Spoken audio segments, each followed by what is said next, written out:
असं आहे की आपल्या सर्वांना माहीत आहे की 4 वर्षापूर्वी माननीय मुकेशजी अंबानी यांच्या घरासमोर स्फोटके म्हणजे बॉम्ब ठेवण्यात आला होता.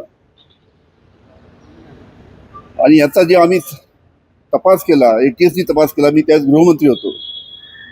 आणि ATSनी तपास केल्यानंतर याच्यामध्ये त्यावेळेचे मुंबईचे पोलीस आयुक्त परमवीर सिंग हे त्याच्यामध्ये मास्टर माइंड असल्याचं आमच्या लक्षात आलं.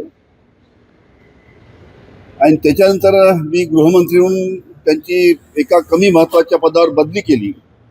आम्ही त्याला परमवीर सिंग यांना सस्पेंड केलं, नोकरीतून कमी केलं.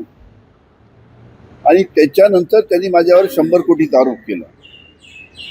पण हा जेव्हा तपास ATS कडनं जेव्हा NI कडे गेला, NIच्या तपासामध्ये सुद्धा परमवीर सिंग याच्या विरोधात अनेक त्याच्यामध्ये त्यांना प्रूफ मिळालेत, अनेक पुरावे मिळालेत.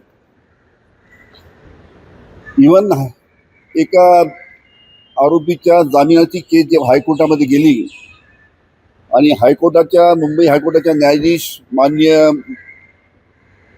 मोहिते डेरे पाटील यांनी सुद्धा बोलताना असं सांगितलं की NIने परमवीर सिंग यांना सर्व पुरावे असताना सुद्धा का आरोपी केलं नाही. अशा पद्धतीने संपूर्ण मोठ्या प्रमाणात संपूर्ण प्रकरण हे संपूर्ण मुंबई पोलीस आयुक्ताच्या कार्यालयात झालं. त्याचे अनेक जबाब त्या ठिकाणी परमवीर सिंग यांच्या विरुद्ध आहेत.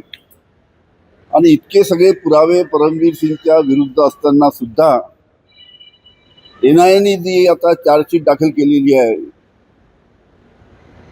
त्या चार्जशीटमध्ये आरोपी म्हणून परमवीर सिंग याचं नाव नाही, याचं सर्वांना आश्चर्य आहे. कुणाचा आशीर्वाद परमवीर सिंग याला आहे त्याच्यामुळे त्याचं नाव येऊ शकलं नाही, याचा सुद्धा तपास होणं गरजेचं आहे.